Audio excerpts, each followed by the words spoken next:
Electrochemical series application number 7, 8, 9, 10 समझने से पहले आप सभी स्टूडेंट को रिडॉक्स रिएक्शन से रिलेटेड 6 टर्म को समझना होगा, जिसमें से सबसे पहला टर्म है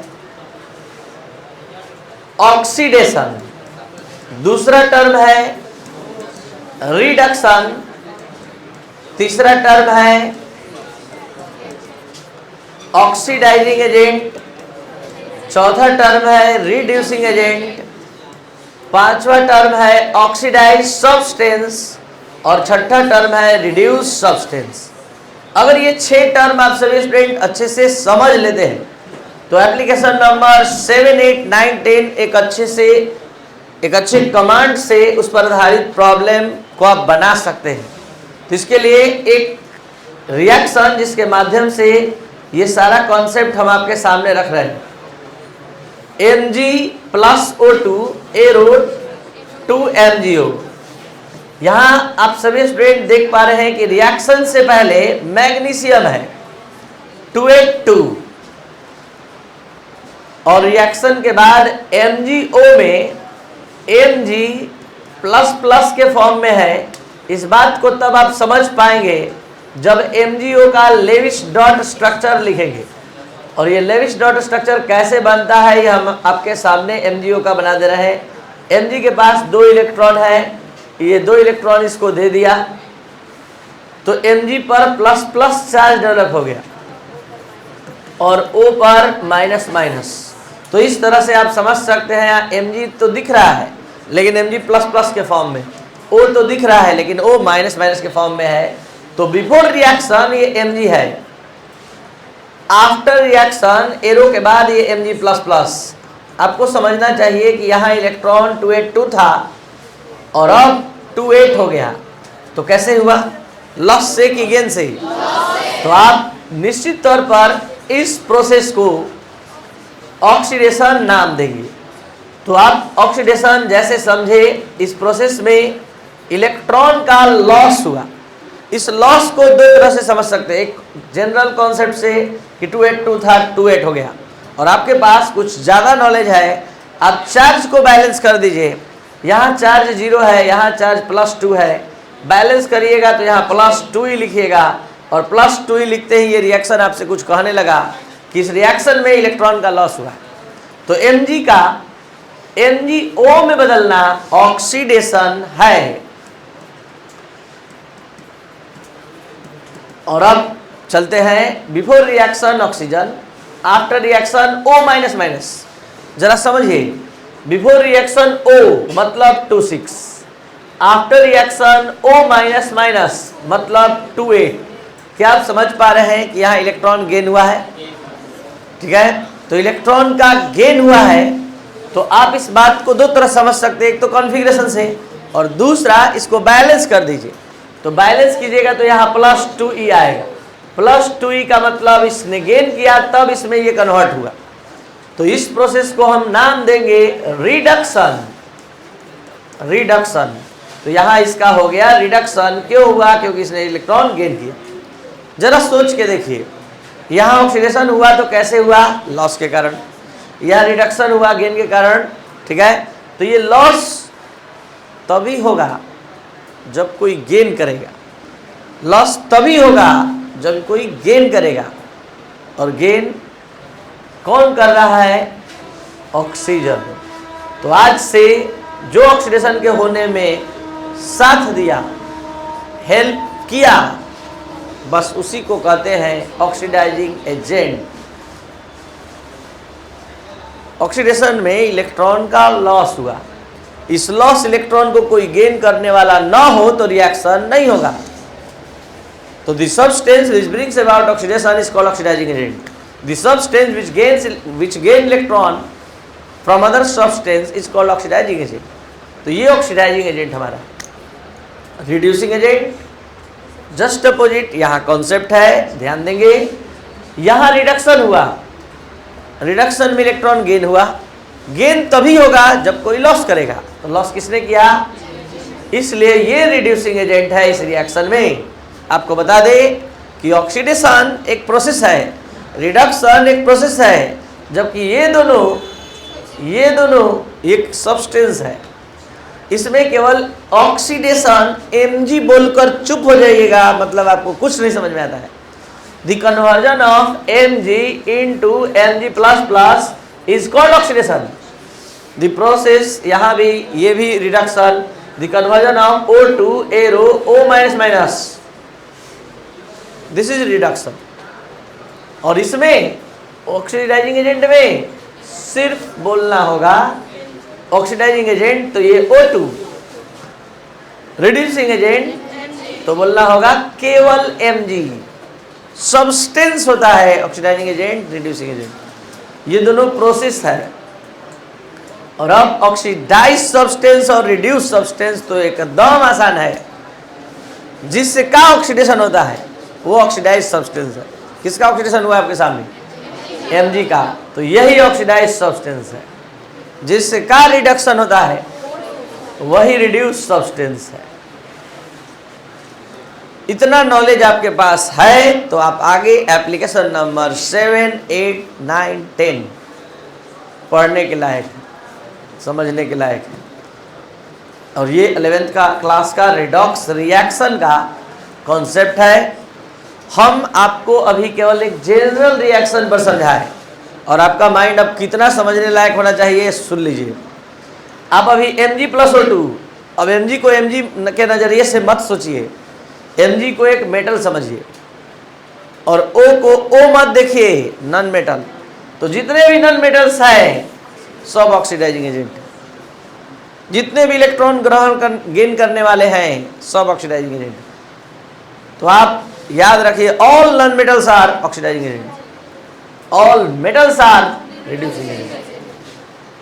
तो इस पीरियोडिक टेबल में आपके पास इतना कैपेसिटी आ गया कि जितना नॉन मेटल है बोल दीजिए ऑक्सीडाइजिंग एजेंट हो जाएगा, जितना मेटल याद है आप लोग को बोल दीजिए रिड्यूसिंग एजेंट हो जाएगा। और जब इतना समझ गए तो अब आप एप्लीकेशन नंबर 7 का एक एक लाइन समझ सकते हैं। एप्लीकेशन नंबर 7 आपके सामने आ रहा है। Higher the value of SRP, higher the value of SRP greater will be tendency to reduce itself. कह रहा है कि जिस इलेक्ट्रोड के SRP का मान जितना ही अधिक होगा वो अपने आप को हाईली रिड्यूस्ड करेगा, जितना ही ज़्यादा हाईली रिड्यूस्ड होगा। और इसके just opposite lower the value of SRP greater will be tendency to oxidise itself. यानी अगर मान लीजिए 3 इलेक्ट्रोड दे दिया X, Y, Z, तीनों का SRP दे दिया, तीनों का SRP दे दिया,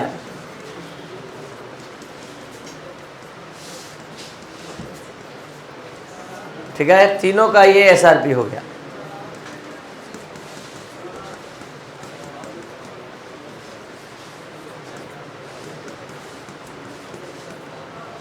तीनों का SRP आपके सामने है और आपसे पूछा गया कौन इसमें हाईली रिड्यूस्ड होगा? Z। हाईली रिड्यूस्ड कौन सा होगा? Z, क्योंकि प्लस में और सबसे हाई वैल्यू। उसके बाद पूछा जाएगा कौन सबसे ज्यादा ऑक्सीडाइज होगा? तो सबसे लोअर वैल्यू कौन है? सबसे लोअर वैल्यू X, तो ये हाईली ऑक्सीडाइज्ड होगा। और पूछा जाएगा arrange the following electrodes in the increasing order of reducing power. तो सबसे कम, उससे अधिक, उससे अधिक। तो यहां higher the value of SRP greater will be tendency to reduce itself and lower the value of SRP greater will be tendency to oxidise itself. अभी और जैसे जैसे कॉन्सेप्ट आप क्वेश्चन बनाएंगे वैसे वैसे कॉन्सेप्ट क्लियर होगा। Higher the value of SRP, अब देखिए यहाँ ऑक्सीडाइजिंग एजेंट पर आ रहा है। Higher the value of SRP stronger will be oxidising agent. जितना ज्यादा एसआरपी सब होगा वो उतना पावरफुल ऑक्सीडाइजिंग एजेंट होगा। मतलब जितना ज्यादा इलेक्ट्रॉन खींचने में ताकतवर होगा, जितना अधिक एसआरपी होगा उतना मोस्ट पावरफुल ऑक्सीडाइजिंग एजेंट होगा। आपको नहीं याद है एसआरपी, कोई बात नहीं, बता दीजिए इस पीरियोडिक टेबल में कौन सबसे बड़ा बॉस है इलेक्ट्रॉन खींचने में? तो इस पूरे पीरियोडिक टेबल में सबसे अधिक एसआरपी फ्लोरीन का होता है। क्यों होता है? क्योंकि इलेक्ट्रॉन खींचने में सबसे ज्यादा ऑक्सीडाइजिंग एजेंट क्या होता है? The substance which gain electron. और इलेक्ट्रॉन खींचने में उससे ज्यादा ताकतवर इलेक्ट्रोनेगेटिविटी सबसे अधिक 4 होता है। इलेक्ट्रॉन खींचने का कैपेसिटी इलेक्ट्रोनेगेटिविटी कहलाता है, उसका वैल्यू 4 होता है। तो सबसे अधिक एसआरपी किसका होगा? फ्लोरीन। और इसके जस्ट अपोजिट जिसका एसआरपी सबसे अधिक होगा वो मोस्ट पावरफुल ऑक्सीडाइजिंग एजेंट होगा। तो जिसका एसआरपी कम होगा वो मोस्ट पावरफुल रिड्यूसिंग एजेंट होगा। ऑक्सीडाइजिंग एजेंट केवल याद रखिए, रिड्यूसिंग एजेंट अपने से याद रहेगा, क्योंकि हायर वैल्यू एसआरपी का होगा। बता दीजिए इसे, इसमें कौन स्ट्रॉन्ग ऑक्सीडाइजिंग एजेंट होगा? ये स्ट्रॉन्ग ऑक्सीडाइजिंग एजेंट होगा। और इसमें कौन स्ट्रॉन्ग रिड्यूसिंग एजेंट होगा? एक्स। इसका सबसे कम। तो इलेक्ट्रॉन गेन करने की क्षमता इसके पास सबसे अधिक है और इसके पास इलेक्ट्रॉन गेन करने की क्षमता सबसे अधिक है, इसके पास सबसे कम है। तो सबसे कम है गेन करने का, तो लॉस का ज्यादा होगा, तो लॉस का ज्यादा होगा तो रिड्यूसिंग। बिना उस एक्सप्लेनेशन के जो हमने दिया अभी 5 मिनट पहले, ये नहीं समझना संभव था, क्योंकि आप सभी स्टूडेंट ऑनलाइन या ऑफलाइन जो भी देख रहे हैं, आप रिडॉक्स रिएक्शन का कॉन्सेप्ट नहीं क्लियर किए तो ये नहीं समझ सकते। और इसका एनसीईआरटी में बहुत सारा प्रॉब्लम, बहुत सारे कॉम्पिटिटिव एग्जाम में इस तरह का प्रॉब्लम आ चुका है और आप इसमें कोई कैलकुलेशन नहीं है, कॉन्सेप्ट का खेल है कि आप जान रहे हैं कि एसआरपी कम है या अधिक है, तो दे दिया एसआरपी 5 इलेक्ट्रोड का। आपसे पूछा कुछ नहीं कि स्ट्रॉन्ग ऑक्सीडाइजिंग एजेंट बताइए, कुछ नहीं करना है। जिसका एसआरपी सबसे अधिक है स्ट्रॉन्ग ऑक्सीडाइजिंग एजेंट, जिसका लो है वो ऑक्सीडाइजिंग एजेंट नहीं हो सकता है, तो क्या होगा? रिड्यूसिंग एजेंट होगा। अब यहाँ से कुछ और ज़्यादा बढ़िया समझना है। एप्लीकेशन नंबर 9 क्या कहता है समझिए। किसी मेटल के सॉल्ट के सॉल्यूशन से, आप लोग 9th 10th में एक रिएक्शन बहुत फेमस पढ़े थे,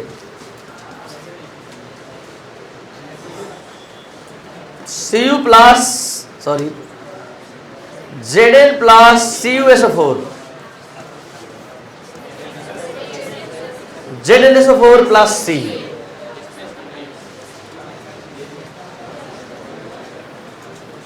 Cu plus ZnSO4 arrow arrow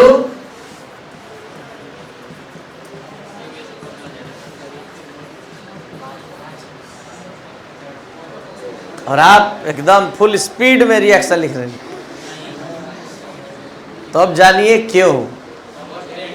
concept है कि जिसका एसआरपी कम होगा वही किसी मेटल के सॉल्ट के सॉल्यूशन से उस मेटल को हटाएगा। कॉपर से कम एसआरपी जिंक का होता है, तो जिंक निश्चित तौर पर कॉपर को डिस्प्लेस करेगा ही करेगा, करेगा ही करेगा। मेन रीजन एक लाइन में केमिस्ट्री के भाषा में हमने लिख दिया, the SRP of zinc is less than the SRP of copper. किसी भी मेटल के सॉल्ट से उस मेटल को डिस्प्लेस करने का ट्रिक है, कॉन्सेप्ट है कि आने वाले मेटल का एसआरपी कम होना चाहिए। इसका एसआरपी अब लिख दे रहे हैं, इसका एसआरपी लिख दे रहे हैं। अब करिए तो डिस्प्लेस करिए, कर देगा। तो आप समझते हैं कि रिएक्शन है, बस लिख देना है। तो नॉलेज उतना रहेगा तो लिख ही दीजिएगा। ये सब एक्सपेरिमेंटल वैल्यू वोल्टमीटर का है जो आप देख पा रहे हैं। लेकिन आ रहा है नर्स्ट इक्वेशन तुरंत 3-4 दिन बाद। जिसको नोबेल प्राइज मिला है इसके लिए, जो कोई वोल्ट मीटर नहीं, डायरेक्ट अपने इक्वेशन से पोटेंशियल निकाल देंगे, इसके लिए इम्पोर्टेंट है। तो आपने क्या समझा, एक एक वर्ड को इस एग्जाम्पल पर देखिए दिखेगा। The metals of lower SRP can displace other metal from its salt solution. ये सॉल्ट सोल्यूशन किसका था, कॉपर सल्फेट, और इसका मेटल कौन था, कॉपर। किसी मेटल के सॉल्ट सोल्यूशन से उस मेटल को अदर मेटल वही डिस्प्लेस कर सकता है जिसका एसआरपी कम हो, बस इतना ही, एकदम शॉर्ट में।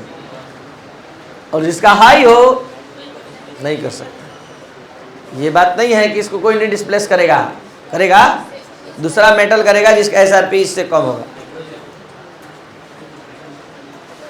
ठीक है। हाइड्रोजन कैसे कर सकता है, 0.00 ज़्यादा होता है, 0 ज़्यादा है, इससे कम है। चलिए next, the metals of negative SRP, the metals of negative SRP can displace hydrogen gas. काफी इंपॉर्टेंट कॉन्सेप्ट है ये भी। Zn plus H2SO4 arrow, ZnSO4 plus H2 release हो गया। लेकिन अब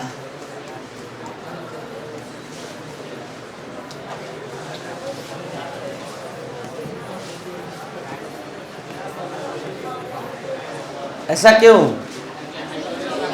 सेम कॉन्सेप्ट है, बस मेटल का सॉल्ट नहीं है, एसिडिक सॉल्यूशन है, कोई बात नहीं। इसका एसआरपी आपको पता है 0.00 वोल्ट। बस एक लाइन में सुन लीजिए, कोई भी एलिमेंट को दूसरा एलिमेंट वही हटाएगा जिसका एसआरपी उससे कम हो। तो यहाँ पर जिंक का एसआरपी कम है, 0 से हटा देगा। कॉपर क्यों नहीं हटा पाएगा, एसआरपी कॉपर का ही अधिक है इस हाइड्रोजन के एसआरपी से। तो एक बहुत ही फेमस क्वेश्चन है, शॉर्ट क्वेश्चन, कि जिंक को जब H2SO4 के सॉल्यूशन में मिलाया जाता है तो हाइड्रोजन गैस इवॉल्व होता है। तो व्हेन जिंक डस्ट इज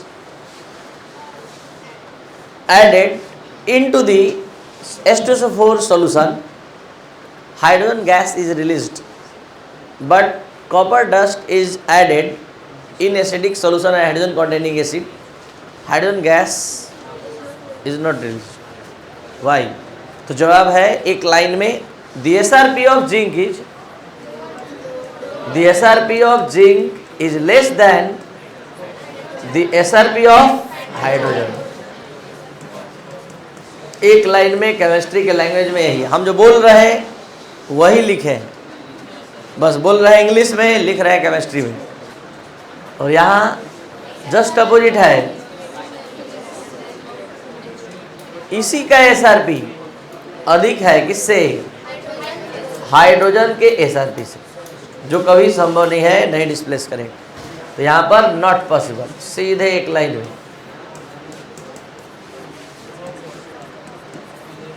और क्या लिखा हुआ था, the metals of negative SRP, एक लाइन में मेन कॉन्सेप्ट दे दिया गया है कि वही मेटल हाइड्रोजन गैस को डिस्प्लेस करेगा जिसका खुद का एसआरपी निगेटिव में हो। हाइड्रोजन को हटाना, हाइड्रोजन का 0.00 एकदम बॉर्डर लाइन पर है, तो उससे कम क्या होगा, तो निगेटिव एसआरपी जो लेकर आएगा वो आराम से हाइड्रोजन गैस रिलीज करेगा। उसको अगर उसके टुकड़े को डालिएगा H2SO4 में, HNO3 में, HCl में, तो हाइड्रोजन गैस निकलेगा। और उस पॉजिटिव एसआरपी वाले को ऐड करिएगा। तो ये था आपका इलेक्ट्रोकेमिकल सीरीज। अगर आपको अच्छे से ये पूरा वीडियो लेक्चर समझ में आए तो इसको जरूर शेयर और सब्सक्राइब और लाइक करें। Thank you.